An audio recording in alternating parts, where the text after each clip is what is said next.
नमस्कार बच्चों, कक्षा 7 विषय संस्कृत। बच्चों, पिछली कक्षा में हमने आपको पाठ 6 पढ़ाया था, जिसका पुनरावृत्ति कार्य कराया था। तो आशा करती हूँ आपने अपने कार्य को पूरा कर लिया होगा और आप अच्छे से याद करेंगे। बच्चों, तैयारी अच्छे से करिए, जिससे पेपर देने में कोई दिक्कत ना आए। आज हम पाठ 7 का पुनरावृत्ति कार्य करेंगे। तो बच्चों, सबसे पहले आइए हम श्लोकों के अर्थ देख लें। पहला श्लोक है, विद्यालयस्य यह छात्रा सदा पालयति प्रथाम भवति स्नेह पात्रम सह गुरुणाम नात्र संशयः। कह रहे हैं कि यह जो छात्र सदा हमेशा पालन करता है प्रथाम क्या होता है?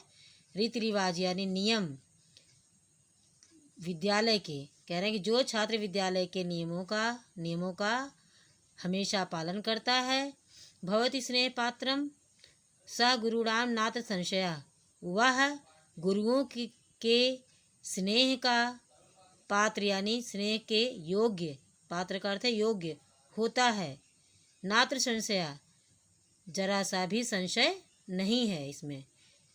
विद्यालय जो छात्र विद्यालय के नियमों का पालन करता है और वह गुरु के स्नेह के योग्य होता है, इसमें जरा सा भी संशय नहीं है।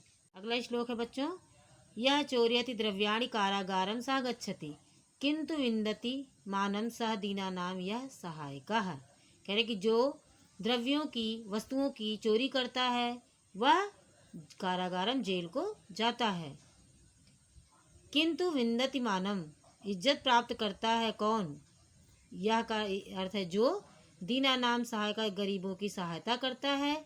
जो गरीबों की सहायता करता है वह इज्जत प्राप्त करता है। जो चोरी करता है वह जेल जाता है और जो गरीबों का सहायक होता है, गरीबों की सहायता करता है, वह इज्जत प्राप्त करता है। अगला श्लोक है, वर्मेका गुणी पुत्रा नाचा मूर्ख शतान्यपि एका चंद्रा तमोहंति नाचा तारा गणाः अपि।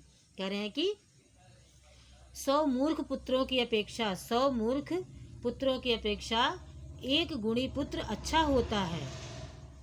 जिस प्रकार एक चंद्रमा तमो अंधकार को दूर कर देता है, नाचा तारागणापि, जिसको पूरा तारों का समूह मिलकर उस अंधकार को दूर नहीं कर सकता, केवल एक चंद्रमा पूरे अंधकार को नष्ट कर देता है, दूर कर देता है। इसी प्रकार 100 पुत्रों से अच्छा एक गुणी पुत्र होता है, जो हमारे कुल का नाम रोशन करता है।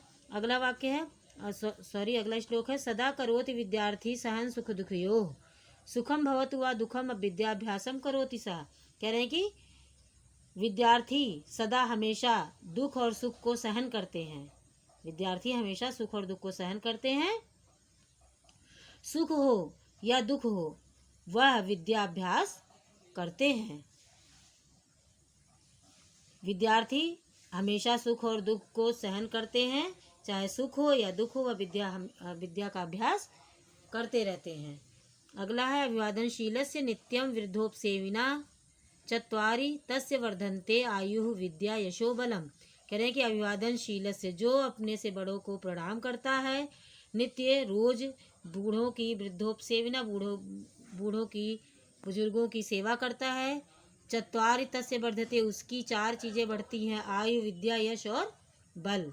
ये 4 चीज़ें उसकी बढ़ जाती हैं। अगला श्लोक है, परीक्षायाम च यह बालः अन्यम पृच्छति उत्तरम जीवने सह सदा मूर्खा ना प्राज्ञः स भविष्यति। कह रहे हैं कि परीक्षा में यह जो बालक दूसरे से उत्तर पृच्छति पूछता है, परीक्षा में जो बालक दूसरों से उत्तर पूछता है, जीवने सह सदा मूर्खा, वह जीवन में सदा हमेशा मूर्ख रहता है।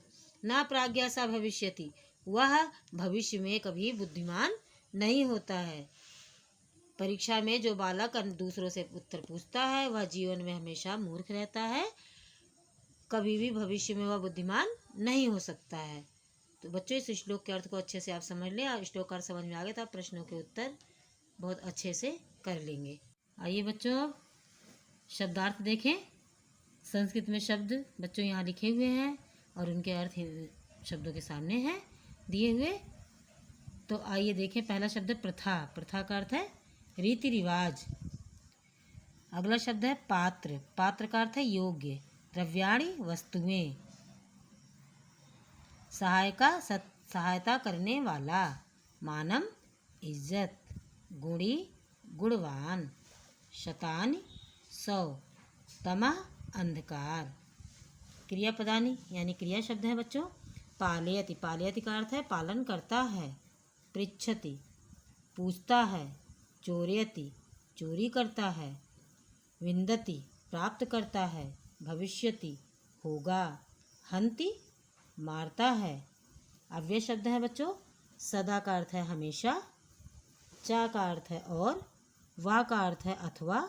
अपि का अर्थ है भी और किंतु का अर्थ है लेकिन। आइए बच्चों प्रश्नोत्तर देखें इस पाठ के। एक पदेन उत्तरत। एक शब्द में उत्तर देना है। पहला प्रश्न है अभिवादनशीलस्य कानि वर्धन्ते। अभिवादनशीलस्य बड़ों अपने से बड़ों को प्रणाम करने वालों की कौन सी चीज़ें बढ़ती हैं। उत्तर है आयु विद्या यशो बलम। आयु विद्या यश और बल बढ़ते हैं। दूसरा प्रश्न है चौरः कानि चोरयति। चोर क्या चोरी करता है। उत्तर है द्रव्याणि। अगला प्रश्न है चंद्रः किम हन्ति। चंद्रमा क्या दूर करता है। उत्तर है तमो अंधकार। फिर अगला प्रश्न है विद्यार्थी किम करोति। विद्यार्थी क्या करता है। उत्तर है विद्याभ्यासम। विद्या का अभ्यास करता है। अगला प्रश्न है कः मानम विन्दति। कौन इज्जत प्राप्त करता है। उत्तर है यह दीनानां सहायकः भवति। जो दीनों की सहायता करता है या जो दीनों का सहायक होता है। तो बच्चों इस तरह से आपको समझना है और अच्छे से याद करना है। बच्चों आज का आपका गृह कार्य है यह। इसमें 2 प्रश्न दिए हैं। इन प्रश्नों को आपको स्वयं हल करना है। पहला प्रश्न है रिक्त स्थानानि पूरयत। यहाँ पर रिक्त स्थान दिए हैं। उसके सामने कोष्ठक में शब्द दिए हुए हैं। इन शब्दों में से 2 शब्द हैं। सही शब्द कौन सा है उसको चुनकर आपको रिक्त स्थान को पूरा करना है। पहला रिक्त स्थान है यह चोरयति डैश कारागारम सह गच्छति। इनमें से द्रव्याणि और पात्रम 2 शब्द दिए हैं। कौन सा सही है उसे आपको लिखना है यहाँ पर। दूसरा रिक्त स्थान है अभिवादनशीलस्य डैश वृद्धोपसेविनः। अनित्यम और नित्यम 2 शब्द दिए हैं। कौन सा शब्द सही है उसे लिखकर आप इस रिक्त स्थान को पूरा करेंगे। अगला रिक्त स्थान है आयु विद्या यशो बलम चा डैश वर्धते या वर्धनते या अवर्ध। दोनों में से क्या है सही वह आपको यहाँ लिखना है। अगला है वरमेकः डैश पुत्रः मूर्खा गुणी। क्या सही शब्द है वह आप लिखेंगे दोनों शब्दों में से। अगला है एकः डैश तमो हन्ति। एकः डैश तमो हन्ति चंद्रा तारा। दोनों में से क्या शब्द सही है कौन सा उसे लिखकर आपको रिक्त स्थान को पूरा करना है बच्चों। अगला प्रश्न है बच्चों मंजूषायाः उचित पदानि चित्वा श्लोकान् पूरयत। कह रहे हैं कि मंजूषा से उचित शब्द को चुनकर श्लोकों को पूरा करिए या श्लोकों को भरिए। तो बच्चों यहाँ मंजूषा में शब्द दिए हैं देख रहे हैं आप। बालः विद्यार्थी प्राज्ञः सुखम दुखम उत्तरम विद्याभ्यासम जीवने। तो यहाँ पर श्लोक है बच्चों। पहला श्लोक है सदा करोति डैश सहनम सुख दुखयोः। यहाँ पर क्या शब्द आएगा वह आप मंजूषा से देखकर भरेंगे जितने भी रिक्त स्थान है इसमें। फिर उसके बाद है दूसरी लाइन है डैश भवतु वा डैश डैश करोति सः। दूसरा है श्लोक रिक्त स्थान के रूप में। इसे आपको मंजूषा में से शब्द देखकर पूरा करना है। परीक्षायां च यह डैश अन्यम पृच्छति डैश। फिर है डैश सह सदा मूर्खा ना डैश सह भविष्यति। तो बच्चों ये रिक्त स्थान आपको पूरे करने हैं। मंजूषा में से शब्द चुनकर आप इसको श्लोकों को पूरा करेंगे। आशा करती हूँ आपको मेरी कही गई बात अच्छे समझ में आई होगी। इसी के साथ धन्यवाद।